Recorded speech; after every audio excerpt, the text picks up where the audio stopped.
The raven arrived just before dawn, its wings black against the pale sky over King's Landing. Lord Eddard Stark stood on the balcony of the Tower of the Hand, reading the message again and again until the cold air bit through his skin.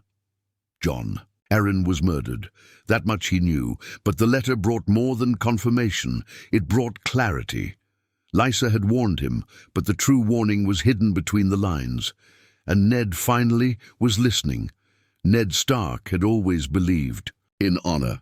He'd taught it to his sons, lived it in battle, and let it guide every judgment from Winterfell to warfronts. But the South was not the North. Here, honor was a blade turned inward, and the only rule was survival. And so, for the first time in his life, Ned made a decision not as a lord or father, but as a player in a game he despised. He would betray Peter Baelish before Baelish could betray him. It started with silence. Ned shared nothing with Littlefinger after receiving the letter. Not about Cersei, not about Robert's bastards, not even about Jon Arryn's research. Peter kept dropping sly questions over wine, leaning in with that mocking little smirk he always wore, expecting Ned to walk into the trap of trusting him again. But Ned only nodded, smiled faintly, and gave nothing away. Baelish grew suspicious quickly. "You're quieter than usual, Lord Stark," he said one night as they walked through the Red Keep. "I thought we had come to mutual understanding." "We have," Ned said without blinking, "but I've been thinking more and trusting less." Littlefinger paused, wise, though a little late for it in this place. That night, Ned sent a silent rider to speak with Lord Stannis on Dragonstone. He told no one, not Varys, not Renly, not even his own daughters. The message was clear and cold. Robert's children are not his. You are the rightful heir. Come prepared. The next move was harder. Ned knew Peter had eyes everywhere, so he gave him a bone to chew, a false lead. He dropped hints, deliberate and clumsy, about planning to reveal Joffrey's parentage to Robert. He let Varys overhear it. He let Grandmaster Pycelle catch a glimpse of an altered document. All roads led to the same conclusion. Ned Stark was about to make his fatal move. Baelish thought he saw it all, but the real plan was already in motion. Jory Cassell, Ned's most trusted man, began recruiting from the City Watch. Quietly, not in the barracks, not even in gold cloaks. He found northern-born guards, men with ties to the Vale, even a few from Flea Bottom who still cursed the Lannisters for past crimes. They were paid in coin and in loyalty, and most importantly, they answered only to Jory. Baelish never saw them coming. One morning, as Robert rode off for the hunt, Peter met Ned in the Godswood. The weirwood tree's red eyes watched them both in silence. "You're playing a dangerous game, Lord Stark," Baelish said, voice low. "Men who move pieces don't always see the blade behind them." "I'm not playing," Ned said calmly. "I'm ending it," Baelish chuckled. "Then allow me to end it for you." He signaled to a cloaked guard nearby, but the man didn't move. In fact, he turned on Baelish instead. Jory emerged from the trees with half a dozen armed men. "Peter Baelish," he said sharply, "you're under arrest by order of the Hand of the King, pending charges of treason, espionage and conspiracy to murder Jon Arryn." Baelish laughed until he saw the cold steel at his neck. He looked to Ned. "You think this changes anything? You think you've won?" Ned walked toward him, the wind rustling through the leaves like whispers from the old gods. "No," he said, "I don't think I've won, but I've finally stopped losing." Baelish was dragged away, still smirking, though his eyes showed the first cracks of fear. And as the sun rose higher over the city, Ned Stark stood under the ancient tree and realized something terrifying. He'd just betrayed a man, and he didn't feel shame. He felt relief. The news of Peter Baelish's arrest hit King's Landing like wildfire. Whispers rushed through the halls of the Red Keep faster than any raven could fly. Servants murmured behind tapestries, gold cloaks, traded stories at taverns. and the small council sat in stunned silence, save for the cold clink of wine goblets being set down far too carefully. Cersei Lannister was not amused. She didn't confront Ned immediately. That would have been too obvious. Instead, she played her part, smiling faintly during court sessions, offering polite greetings in the hallways, and pretending to grieve over Robert's absence on his latest hunting trip. But behind the cold green eyes, something far more dangerous stirred. Ned knew she was watching him now. Every step he took, every word he said, every movement of his guards, Cersei was weighing him like meat on a butcher's scale. And that was fine. Let her see what he wanted her to see. Varys came to him the night after Baelish's arrest. The eunuch's face was unreadable as always, but his voice carried more weight than usual. "You've disrupted a delicate web, Lord Stark. Pater had investments in many corners." "I know," Ned said, his eyes never leaving the crackling fire.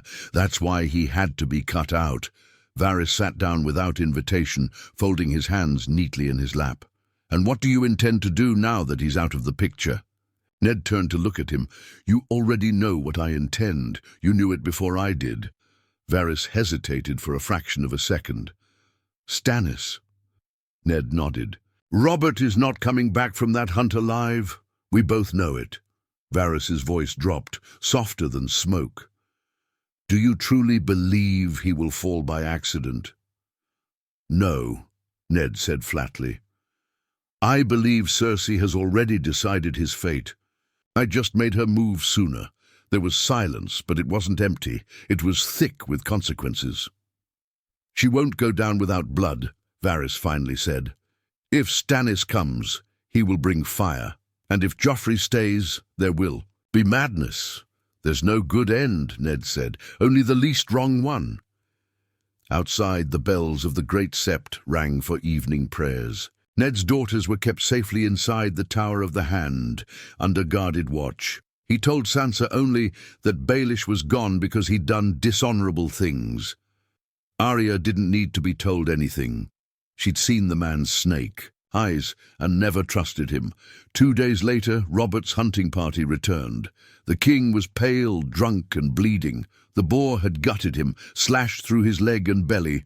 By the time they carried him to his chambers, the stench of death already clung to his skin. Cersei wept over him in front of others, playing the role of the devoted wife, but Ned saw the flicker of triumph when she thought no one watched. Alone with Robert that night, Ned sat by the bedside while the king mumbled through the haze of wine and blood. He reached out with a trembling hand and caught Ned's sleeve. She did it, didn't she?" Ned didn't answer. He just held Robert's hand in silence. "Promise me, tell Jon.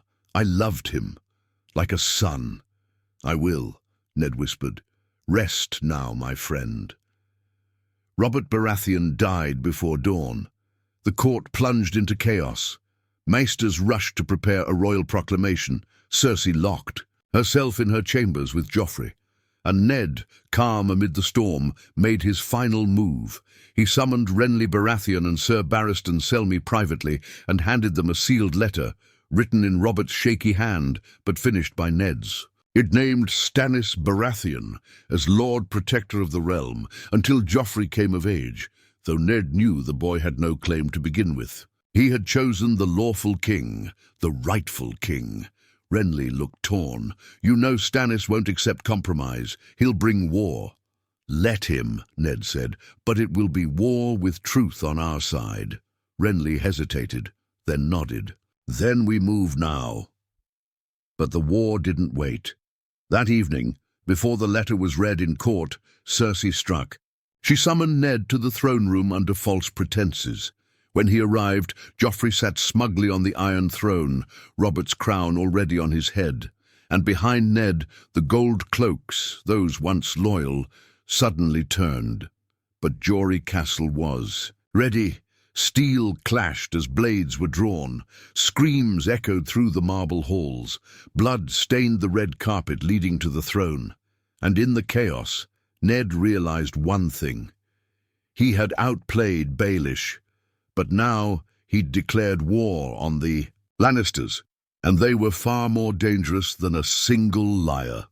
It began with a single horn blast at sunrise, a sound that shattered the stillness of King's Landing like a death knell. Soldiers sprang from their tents, scrambling into armor. Blacksmiths hammered through the night. Archers lined the walls, gripping bows with bloodless fingers. Mothers clutched children. Merchants bolted doors. The city had known fear before, but this was dread. Tywin Lannister had arrived. He came not as a noble lord, but as a judgment made flesh. His army stretched to the hills, gold and crimson under the rising sun. Siege towers, catapults, fire barrels lined in carts like offerings to the gods. And at their front, his son, the Kingslayer, rode tall and proud, his golden armor gleaming like the wrath of the Seven.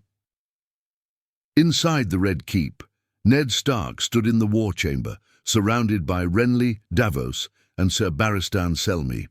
The map before them was littered with markers, Tywin's forces pressing in from the south, reports of Lannister raiders to the west, and word that Robb's forces were near River Run, still too far to reach them in time.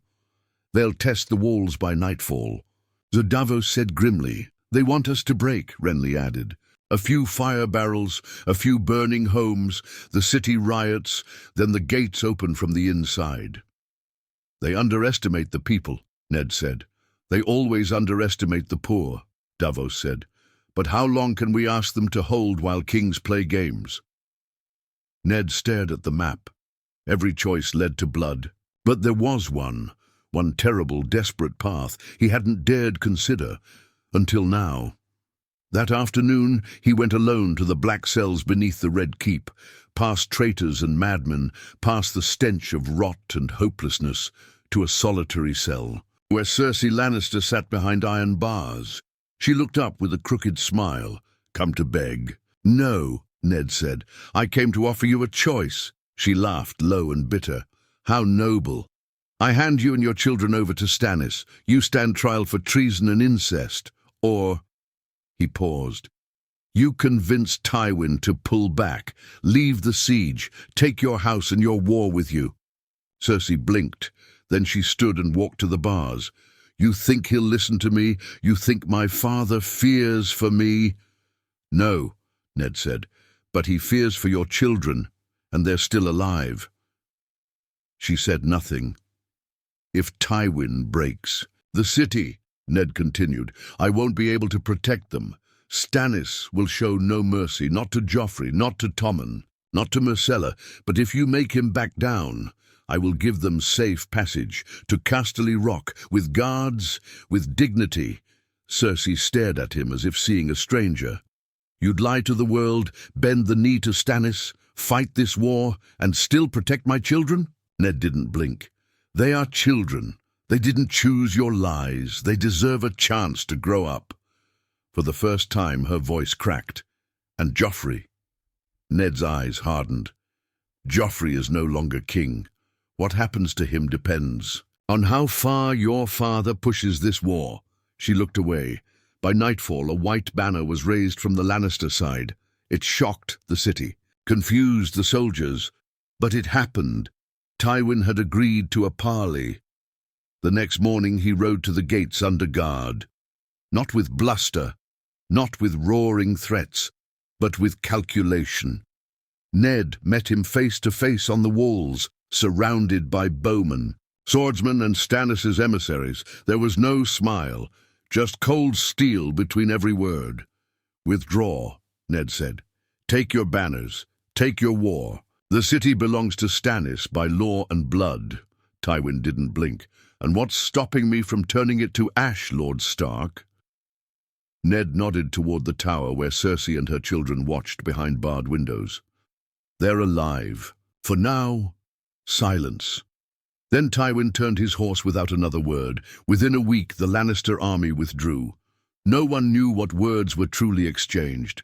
No bard would sing of it. No book would tell the truth. But Ned Stark had done the impossible. He had won the Game of Thrones, not through force or lies or coin, but with a betrayal of his own honor. Later, as he watched his daughters board a ship to Winterfell, escorted by a guard sworn to protect them, Ned stood alone at the docks. Sir Davos approached. "The war is just beginning," Ned nodded, "but my part in it is done. You think peace will last?" "No," Ned said, "but I've bought time, and that's more than most get." He didn't smile. He just turned and walked away into the fog rising over the harbor. Behind him, the crown passed to Stannis Baratheon. Ahead of him, the North waited. And in his heart, one truth remained. Sometimes to save the realm, a good man has to break.